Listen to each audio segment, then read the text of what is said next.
কোয়েল, আমার অনেক খিদা লাগছে, আমি অনেক খাবারগুলো খাই। আরে আন্টি না, তুমি এই খাবারের মধ্যে হাতই দিও না। এই খাবারগুলো দেখো রাস্তার কোনো এক সস্তা হোটেল থেকে নিয়ে আসছে। আমার মনে হয় এর ভিতর সস্তা ফ্রাইড রাইস বা চাউমিন হবে। তুমি শুধু শুধু তোমার হাতটা নষ্ট করো না। আরে খাবারের জিনিস এইভাবে ফালাই দিতে হয় নাকি? খাবার তো খাবারই হয়, হোক সেটা কম দামি খাবার। আমার তখন অনেক খিদা লাগছে, আমি এই খাবারগুলোই খাবো। আরে আন্টি, তুমি শুধু শুধু ভুল বুঝতেছো আমারে। এই খাবারগুলো খেয়ে যদি তোমার পেট খারাপ হয়, তাই আমি বলতেছি যে তুমি এটা খেও না। আমি তোমার জন্য খাবার অর্ডার করতেছি। আরে কোনো সমস্যা নাই, আমি দেখি এটার ভিতর কি আছে। আমার প্রচুর খিদা লাগছে, তুমি তোমাদের জন্য অর্ডার করো, আমি এটার ভিতর কি আছে দেখি। এরপর কোয়েলের আন্টি ওই বক্সটি খুলতে থাকে।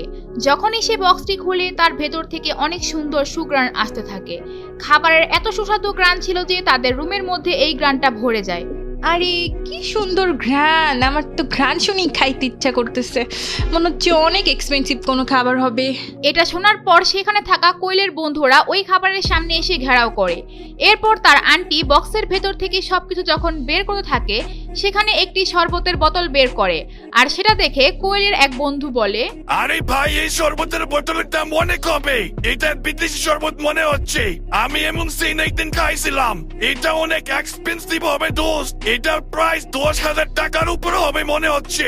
10,000 টাকা দামের বোতলের কথা শুনে কোয়েল বিষয়টি মিলাতে পারছিল না, কারণ প্রিমিস এত দামি খাবার আনতে পারে তার জন্য সেটা সে কল্পনাতেও হবে না। এরপর আন্টি যখন ওই বোতলটি খুলে ওই শরবতটি খায়, তখন সে বলে, আরে এটা তো আসলে অনেক দামি শরবত। আমি কোম্পানির কাজের জন্য যখন একবার দেশের বাইরে গেছিলাম, তখন এই শরবত খাইছিলাম। উফ, এটা আসলে অনেক সুস্বাদু। এটা শোনার পর তো সবাই আরো অবাক হয়ে যায়, আর সবাই প্রিমিসের সেই বক্সে থাকা খাবারগুলো খাওয়ার জন্য আগ্রহ দেখায়। এরপর কোয়েলের আন্টি যখন সেই বিরিয়ানিগুলা খায়, তখন বলে, আরে এটা তো দেশি কাচ্চি বিরিয়ানি, কি সুন্দর ঘ্রাণ, কি টেস্টি খাইতে। এটা অনেক এক্সপেন্সিভ বিরিয়ানি, দেশি বিদেশি মশলা দিয়ে এই বিরিয়ানিটা বানানো হয়েছে। ওফ, এই খাবার বাংলাদেশের খুব কম জায়গায় পাওয়া যায়। আরে আন্টি, তুমি বইলা বইলা কেন আমাদের মাথা নষ্ট করতেছো? তুমি তো দেশের বাইরে অনেক যাও, তাই এরকম খাবার খাইছো, আমরা তো জানি না এই সম্বন্ধে। এরপর সেখানে থাকা কোয়েলের বন্ধুরাও সেই বিরিয়ানি টেস্ট করে, আর তারাও অনেক প্রশংসা করে। তারা আগে কোনোদিন এত সুস্বাদু খাবার খায়নি কখনো। তুমি একটু খেয়ে দেখো এই বিরিয়ানি, তাহলে বুঝবা আমরা কেন এইগুলা বলতাছি। তারপর কোয়েলকে এক চামচ বিরিয়ানি খাইয়ে দেয়। সে এটা খাওয়ার পর তার মাথার হোশ উড়ে যায়, কারণ এই রকম বিরিয়ানি সে কখনো আগে খায়নি। সবাই বিরিয়ানি খেতে খেতে সবগুলো একদম শেষ করে ফেলে। আচ্ছা যাই হোক, তোমার সাথে দেখা করাটা সফল হয়েছে অন্তত। সেই একটা খাবার তো খাওয়াইলা, কিন্তু আমি জানতাম না যে তোমার জন্য এত ভালো খাবার কেউ নিয়ে আসবে। কে আনছে এই খাবার? কে তোমার এত চিন্তা করে? আচ্ছা যাই হোক, আমি এখন উঠি, আমার দেরি হচ্ছে। নিজের খেয়াল রাখো, বাই। এটা বলে কোয়েলের আন্টি হসপিটাল থেকে চলে যায়। কোয়েল ভাবতে পারছে না যে প্রিমিস তার জন্য এত দামি খাবার কিভাবে নিয়ে আসলো। এরপর কোয়েলের বন্ধু রোশনি কোয়েলকে বলে, আরে কোয়েল, তোমার উচিত হয় না ফিমিসকে এভাবে বলার। আর ও তোমার জন্য এত ভালো খাবার নিয়ে আসছে, আর তুমি ওকে এভাবে অপমান করলা। তোমার এখন ওর কাছে সরি বলা উচিত। আমি মাপ চাইবো? আমি আমি কেন মাপ চাবো? আচ্ছা, আমরা আগে বলো, ওর মতো গরিব একটা ছেলে এত দামি খাবার নিয়ে আসলো কোথা থেকে? আমার তো মনে হয় ও কোনো দামি হোটেলে কাজ শুরু করছে, আর ওইখান থেকে যে খাবারগুলো বাচ্চা গেছে ওইগুলা নিয়ে আসছে এখানে। রোশনি কোনোদিন ভাবতে পারে নাই যে এত কিছু হওয়ার পরেও কোয়েলের মুখ থেকে এইগুলো শুনতে পারবে। খাবারগুলো একদম তাজা টাটকা ছিল, কেউ এই খাবার দেখে বলতে পারবে না যে এটা জুঠা খাবার। আর এমন কোনো হোটেল আছে যে সেখান থেকে তাকে 10,000 টাকা দামে শরবতের বোতল ফ্রি দিবে? কিন্তু রোশনি জানে কোয়েল অনেক জেদি, তাই সে আর কিছুই বলে না। এরপর সেখান থেকে কোয়েলের সাথে কথা বলে তার বন্ধুরা সবাই তাদের বাসার দিকে চলে যায়। যখনই তারা তাদের বাসার মধ্যে আসে, তখন অমিত, সাকিব আর দিবস প্রিমিসের জন্য অপেক্ষা করে থাকে, কারণ প্রিমিসের জন্য তাদের মনে অনেক প্রশ্ন জমা আছে, আর সেগুলোর উত্তর জানার জন্যই তারা প্রিমিসের জন্য অপেক্ষা করে। কিরে প্রিমিস, তুই কই যাইতাছস?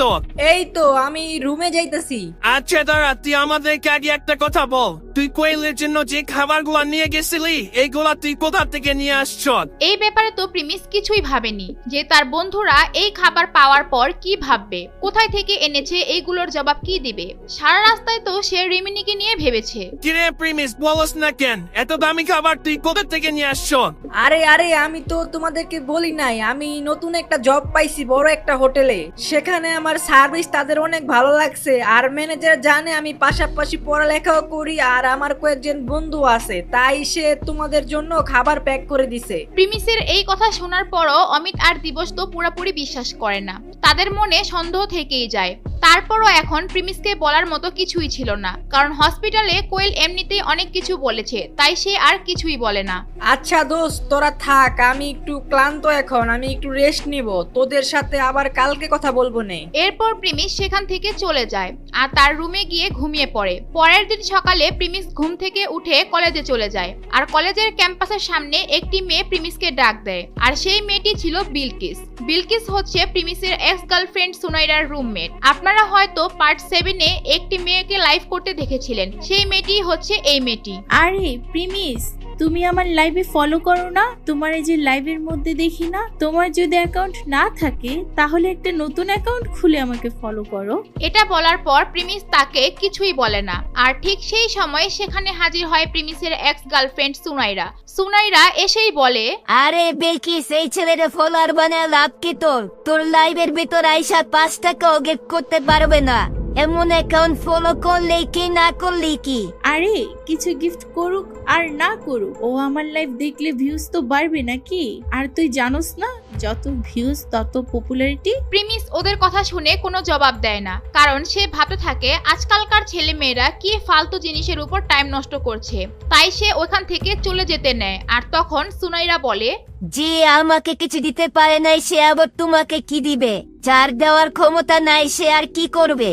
এর চেয়ে ভালো তোমার যে ওই দিন লাইভের মধ্যে অনেক টাকার গিফট দিল তারে খোঁজো। এরপর সেখানে তখন একটি দামি গাড়ি নিয়ে একটি ছেলে আসে, আর সেই ছেলেটি হলো রাসেল। রাসেল হচ্ছে সুনাইরার বর্তমান বয়ফ্রেন্ড। সে যখন রাসেলকে দেখে তখন রাসেল রাসেল বলতে বলতে সে ছেলেটির সামনে যায় আর প্রিমিসকে চেতানোর জন্য ঢং শুরু করে দেয়। রাসেল, আমার অনেক খিদা লাগছে, চলো আমরা বড় একটা রেস্টুরেন্টে গিয়ে খাওয়া দাওয়া করে আসি। আমার এই কলেজের সস্তা খাবার খাইতে তেমন ভালো লাগে না। আচ্ছা ঠিক আছে বেবি, আমি এমনই তোমার নিয়ে যাইতেছি। চলো আমরা আজকে শহরের বড় একটা হোটেলে যাই, তা সানেন মনে চলো আমরা যাই। আচ্ছা ঠিক আছে বেবি, চলো আমরা যাই। এরপর তারা রেস্টুরেন্টে যাওয়ার আগে প্রিমিসের সাথে খারাপ ব্যবহার করতে থাকে, কিন্তু প্রিমিস কি তাদের অপমানের জবাব দিবে সেটি আপনারা নেক্সট পার্টে দেখতে পাবেন।